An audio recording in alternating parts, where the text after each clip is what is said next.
यह कहानी एक सफल व्यापारी की है जिसका नाम अर्जुन था।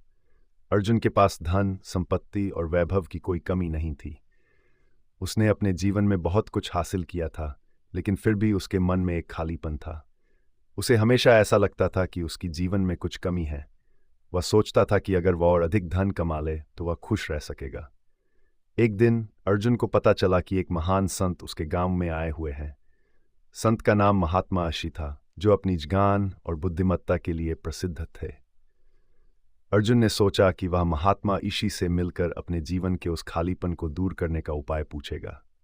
अर्जुन महात्मा ऋषि के पास गया और उनसे पूछा, महात्मा जी, मैंने अपने जीवन में बहुत कुछ हासिल किया है, लेकिन फिर भी मेरे मन में एक खालीपन है। कृपया मुझे बताइए कि मैं अपने जीवन को कैसे पूर्ण और खुशहाल बना सकता हूँ। महात्मा ऋषि ने अर्जुन को मुस्कुराते हुए देखा और कहा, पुत्र, मैं तुम्हें एक कहानी सुनाता हूँ। महात्मा ऋषि ने कहानी शुरू की। एक समय की बात है, एक राजा था जिसका नाम राजा विक्रम था। राजा विक्रम भी तुम्हारी तरह बहुत धनी और शक्तिशाली था, लेकिन वह भी अपने जीवन में अधूरेपन का अनुभव करता था।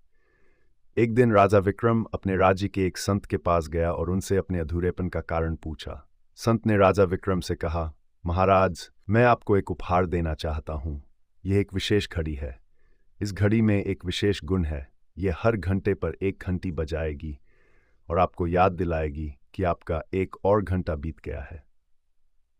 राजा विक्रम ने उस घड़ी को स्वीकार किया और अपने साथ रख लिया। जैसे ही घड़ी ने पहला घंटा बजाया, राजा को यह एहसास हुआ कि उसका एक और घंटा बीत गया और वह उस घंटे में कुछ खास नहीं कर सका। घड़ी के हर घंटे बजने के साथ राजा को यह महसूस होने लगा कि समय कितनी तेजी से बीत रहा है और उसने अपने जीवन में क्या क्या खोया है। इस एहसास ने राजा को अपने जीवन की कीमत समझाई और उसने समय का महत्व जान लिया। वह हर पल को महत्व देने लगा और अपने जीवन को सार्थक बनाने के लिए कार्य करने लगा। धीरे धीरे राजा विक्रम ने अपने अधूरेपन को दूर कर लिया और एक खुशहाल जीवन जीने लगा। महात्मा ऋषि ने अर्जुन से कहा, पुत्र, समय का महत्व समझो और उसे व्यर्थ न गवाओ। जो भी कार्य तुम्हें करना है उसे अभी करो। अपने जीवन के हर पल को महत्व दो और उसे सार्थक बनाने का प्रयास करो। यही तुम्हारे अधूरेपन को दूर करेगा और तुम्हें सच्ची खुशी और संतोष देगा। अर्जुन ने महात्मा ऋषि की बातों को गहराई से समझा और अपने जीवन में समय का महत्व जान लिया। उसने अपने समय का सही उपयोग करने का संकल्प लिया और अपने जीवन को सार्थक बनाने के लिए कार्य करना शुरू कर दिया। धीरे धीरे अर्जुन ने अधूरेपन को दूर कर लिया और एक खुशहाल और संतोषजनक जीवन जीने लगा।